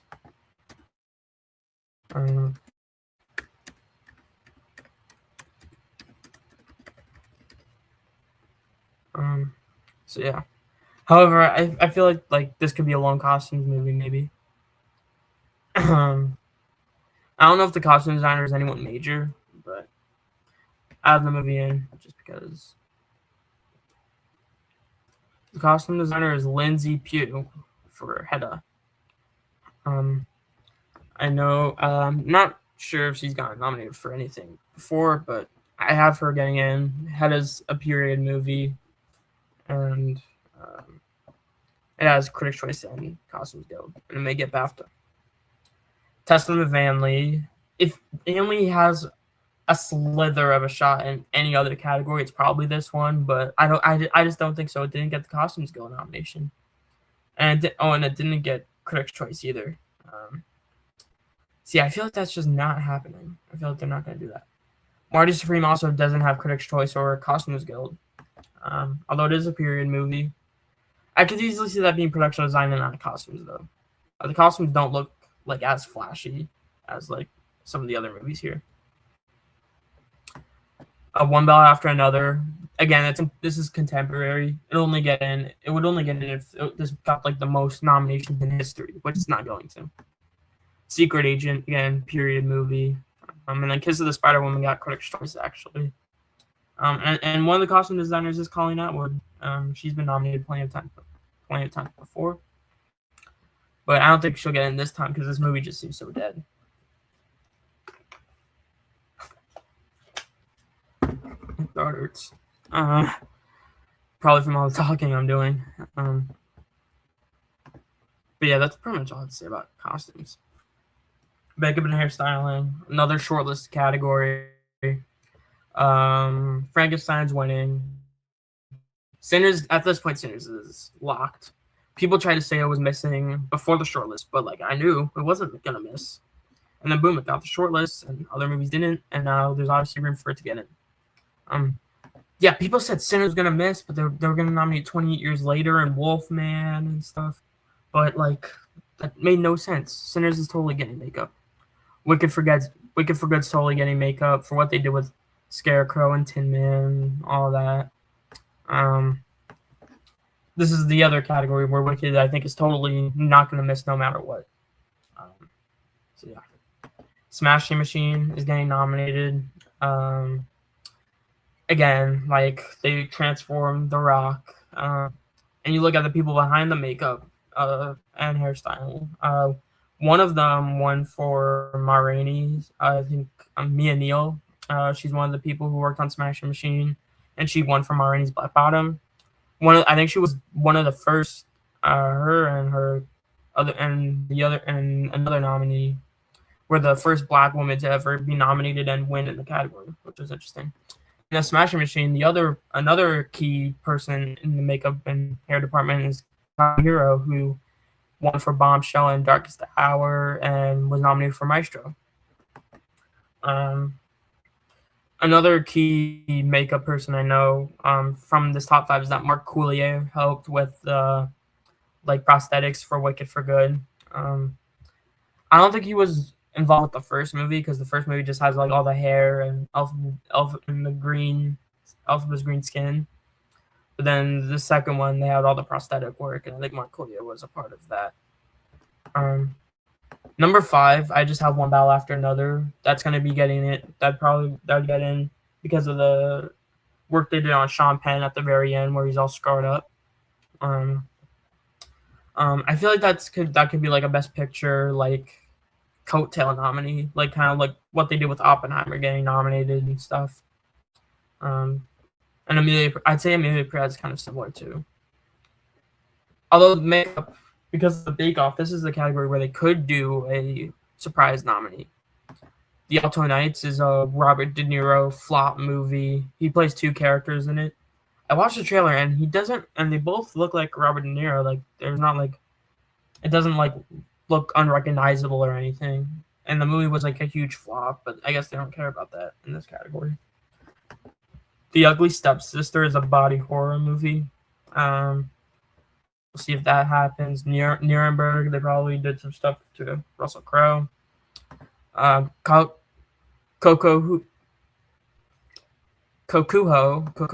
is an international movie. Not quite sure what the makeup is in that movie. I'd have to look it up. But I guess maybe that could surprise. And then Marty Supreme. Not really sure like what the makeup is in that one either. I'd say that's probably the least likely because I think Kokuho, Nuremberg, Ugly Stepsisters, and Alto Knights could be like that, like one of those like surprise nominees. Marty Supreme, I just don't really know. But for now, I just have the consensus 5, and I just have one battle, and then the obvious 4. Visual effects, another shortlist one. So this one's interesting So Avatar Fire and Ash is going to win. Easy. F1's getting nominated. Superman's getting nominated. And then after that, I think we have to talk about what missed on the shortlists. Because the shortlist, they left out a lot of the movies that I thought had a shot at getting nominated. Fantastic Four missed. Mission Impossible: The Final Reckoning is not there. Predator: Badlands not there. So like in its wake, I think Wicked for Good probably has to get in. Before I didn't even think it was going to get nominated at all. But I mean, they do have like the Cowardly Lion. They have all the animals, Elphaba flying around and all that. They have green screen. The visual effects are not great. I feel like they're actually like a little more noticeable here than they were in the first movie. But I guess like due to Wicked for Good being a strong, like one of the most notable films here, I guess it could get in. But I again, with all the omissions that they made, I just think Wicked's probably that's gonna be fine. And let's talk about Frankenstein, which I have at number 5.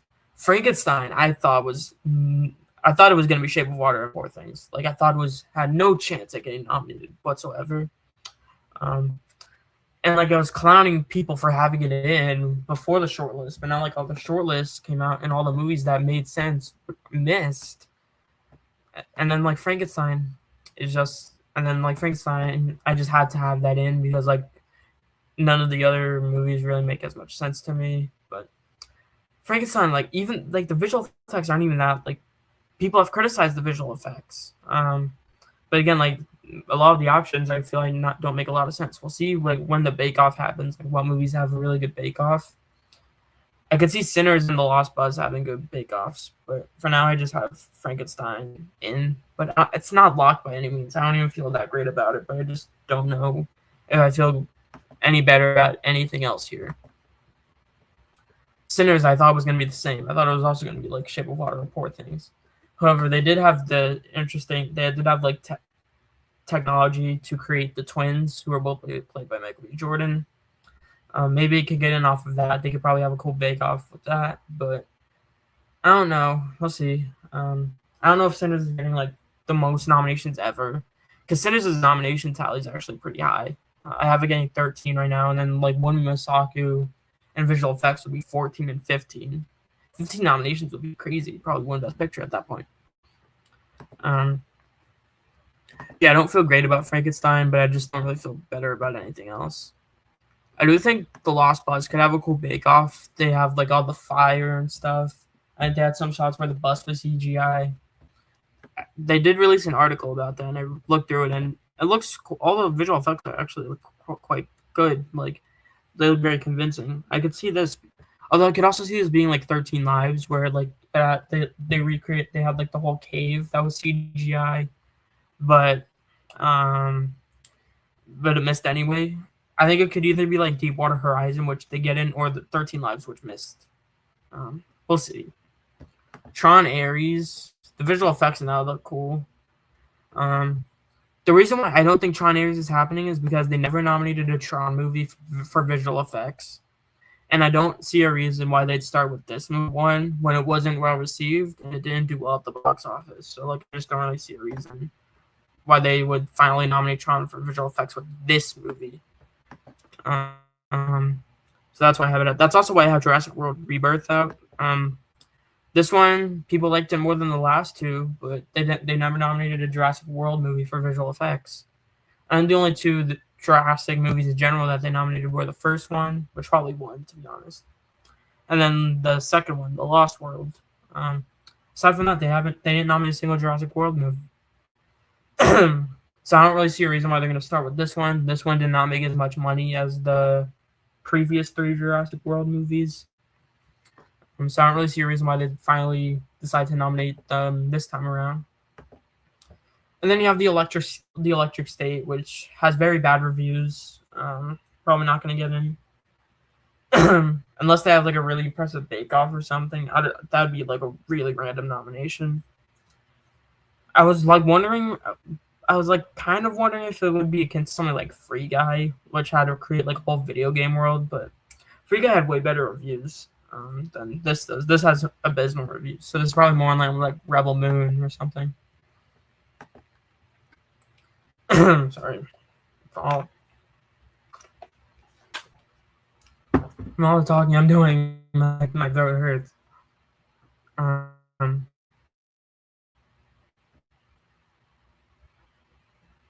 so, no, I don't think the first Tron got nominated either. They didn't nominate Tron. Well, I know it's not Tron Legacy, but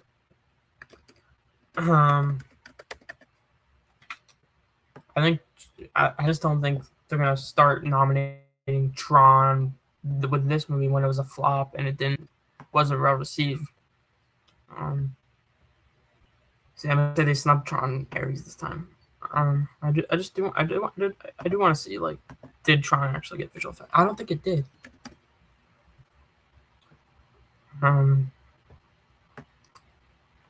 Yeah, Tron did not get visual effects. So yeah, they're not. I don't think they're gonna start nominating Tron this time around. So yeah, that's pretty much all I'd say about visual effects. And then we have sound. I actually don't know what's winning. I'm gonna say F1 because for the longest time, my argument was gonna be like they're gonna give it to something for Best Picture. However, F1 on paper, I think F1 makes the most sense to win. It has racing sounds. I think it has the most obvious sound. I think it could win Critics' Choice and BAFTA maybe. I think one battle after another could win. Sinners could win. All those things in. I think Frankenstein's in. Don't have good reason to doubt that. And then the fifth slot, it's either going to be Avatar, Fire and Ash, or Surat, I think. I could easily see them doing Surat. They loved it on the shortlists, and I could easily see that getting another nomination. Maybe just gets this nomination. Like, what if it misses? I could see missing international feature, but still getting this nomination. But I do think on paper, Avatar, Fire and Ash makes the most sense for the sound branch to go for, because it's like a big blockbuster and stuff. They nominated, to nominate like Star Wars and all that. So I feel like that just makes the most sense. But it would not surprise me at all if they did Surat. I could kind of see BAFTA nominating Surat a little bit. Wicked for Good. If I had that in Best Picture, I think I'd probably have that in actually, because they love to nominate their musicals. But I don't have it in Best Picture, so I just have it missing. And it didn't get Critics' Choice, so like it shows like even like they have their limits, I guess. Although the Oscars do love their music movies. Mission Impossible: The Final Reckoning. I don't really see a reason to predict that to get in if it can't get a visual effects nomination now. The last Mission Impossible got both of those nominations. All the other ones before that didn't get anything. I feel like they're just going to snub Mission Impossible this year. Superman, probably no. And then Springsteen, Deliver Me From Nowhere, probably no. Now we have Best Original Score. This is the final category that has a tally. My guess is that Sinners is up front with critics. Yes, it is. It's actually up front by a good amount. Again, I think Sinners like makes the most sense. It has music is so tied to like what that movie is. It's so tied to like blues music and all of that.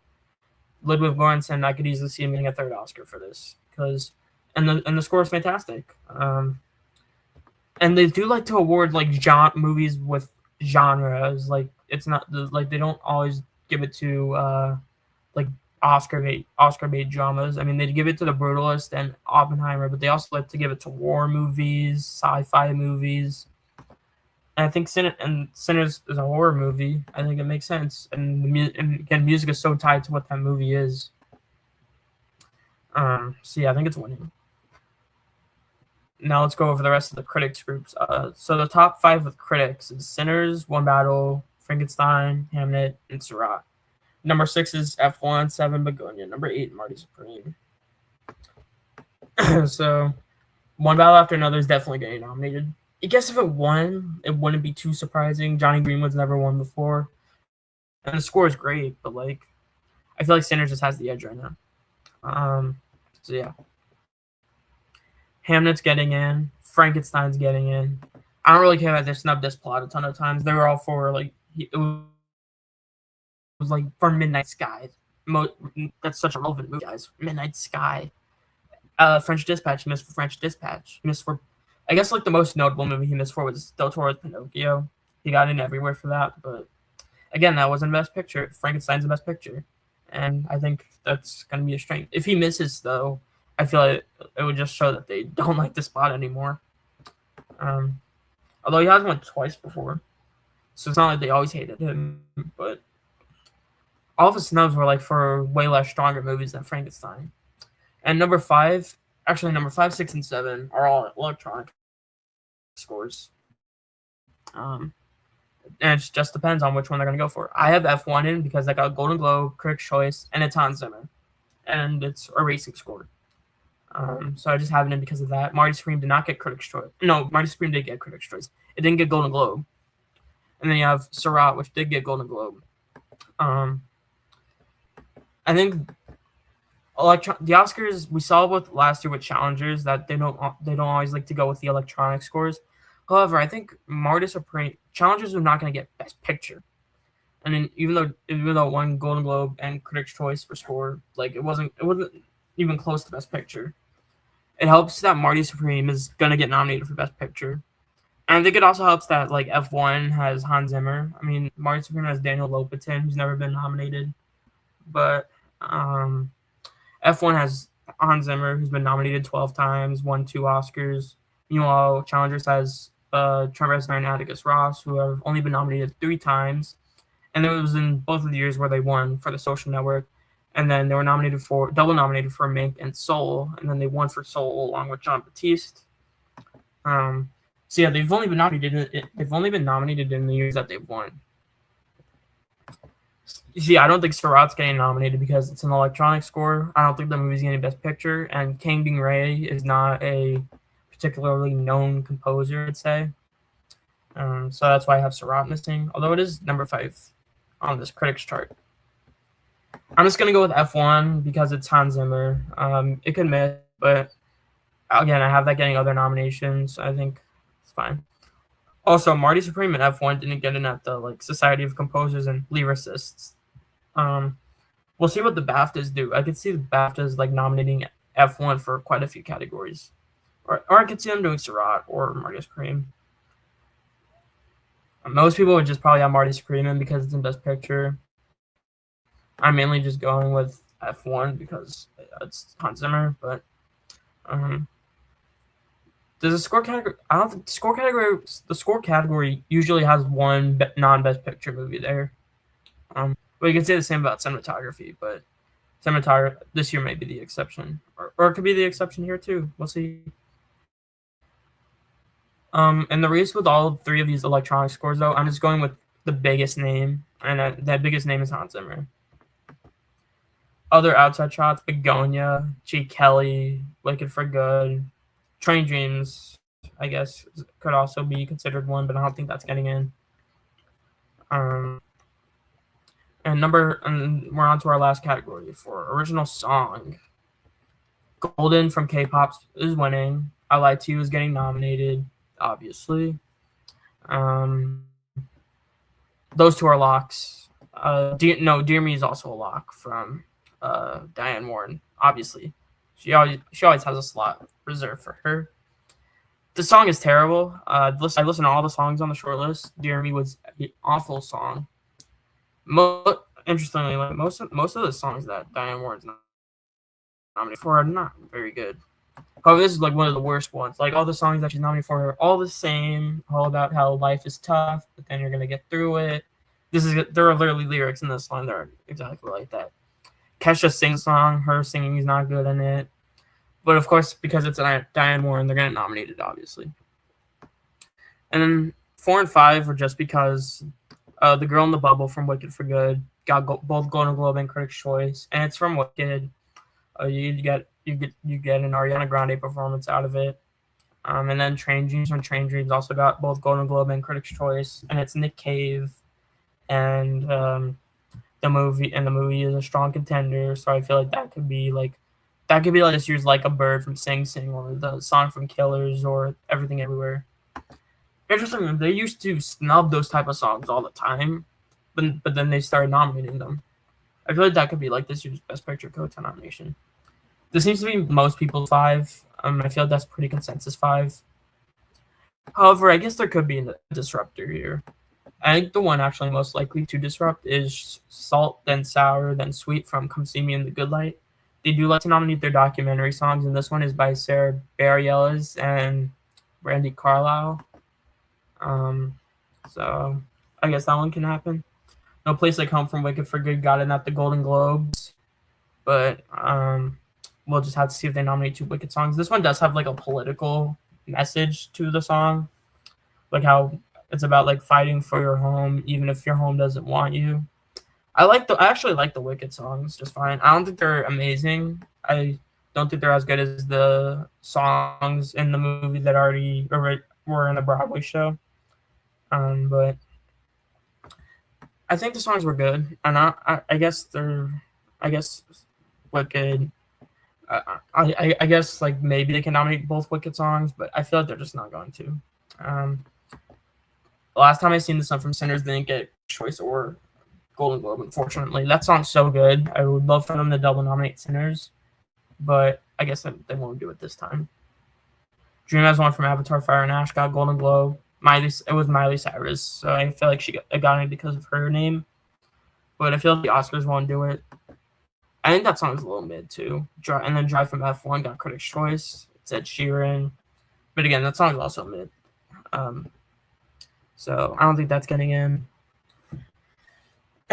We'll see if they surprise double nominate Sinners. I guess that's not impossible, but yeah. And that's pretty much everything. This may have been my longest prediction stream yet. These are the 10 movies I have in the picture. So yeah, that is it for my Oscar predictions for the month of December. This is my second to last predictions. The next one after this one is going to be the final predictions. And when I do my final predictions, I'll have the short categories to predict and all that. We'll have guild nominations for some of the guilds. We'll have DGA, SAG, and PGA. Those are the ones I know I'll have for sure. And then we're going to have BAFTA long list. We're going to have winners from the Golden Globes and the Critics' Choice Awards. So I'll have a lot to base my next predictions off of. And I'm going to, whenever all of those happen, like the guild nominations and the Golden Globe winners and Critics' Choice winners, I'll be here live streaming to go over all of them. So yeah, thank you guys so much for watching. Please like, subscribe, and I'll see you guys next time. Bye.